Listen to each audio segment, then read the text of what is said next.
A recent article, exploringyourmind.com, stated that not only are adults toxic, but it has trickled down to the babies. Okay? Some toxic traits children may have. They push limits or they cross lines, and they often blackmail their parents. The article also went on to say to avoid toxic behavior, parents should set boundaries for defiance. You think? You know, I have to ask, were you a toxic child, Jeannie? Have you dealt with a parent of a toxic child? See, I thought you were about to have me unleash on what I would do if I met a toxic child. But if you're going to get personal, yes, I was a piece of honestly. I was such a jerk. And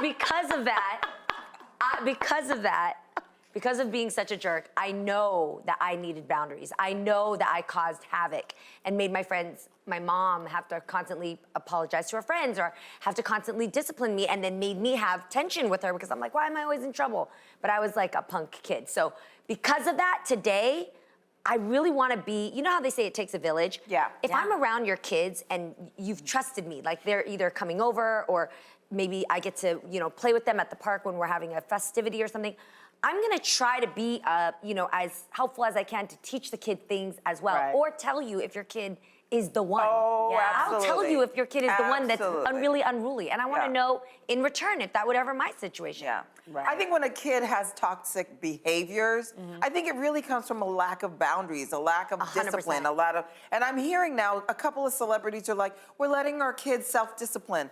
No. What does that mean? I don't know what that I'm gonna means. tell you what to do, right? And I think with my kids, especially with Oliver, I felt like when I gave him boundaries, there was a sense of like he felt loved. He would have never said to me, thank you for grounding me or thank you for disciplining me, but you can tell that he felt like someone cared enough to say something, right?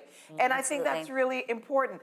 A girlfriend of mine came over with her son, and she was just like, and he was like maybe 4 or 5, and he was completely like all over the place. And she'd be like, Oliver, if you don't stop doing this, his name is Oliver too. Oliver, if you don't stop doing this, we're gonna go in the car.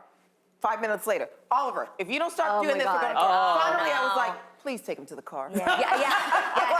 Take him to the car. Because We children be will here. test You you. have to follow through, They will. otherwise he's never gonna believe Absolutely. That's you. the important part, is Follow through. following You gotta through. follow through. They absolutely will test you. I feel like children not only need structure, they need boundaries, they need to be checked. Yes, they need discipline. I think it's important. I think they need to know if they're doing something right or wrong, and they depend on the parent to guide them, to teach them those things. But I personally don't believe that toxic children are just toxic. I think they're probably being raised in a toxic environment. But I wouldn't just call out a child and be like, oh, you're a toxic kid. No. I think that they're probably in a toxic environment and being raised in a toxic way. Yeah, some kids just bad though. Yeah. No, not bad. Not bad. There are kids that are not there are kids strong-willed, that are not bad people. Strong-willed, not bad. They're children. I was a bad. Not all children are good. I'm telling you from a bad kid. I was a bad Not kid. all children are cute. I wanted to test things to see what I could get away with. And Jeannie, that you were is- strong-willed. You were curious. You wanted to push the limits. You were Right. not a bad kid. That's just a difference of opinion, because that's a badass chick. No!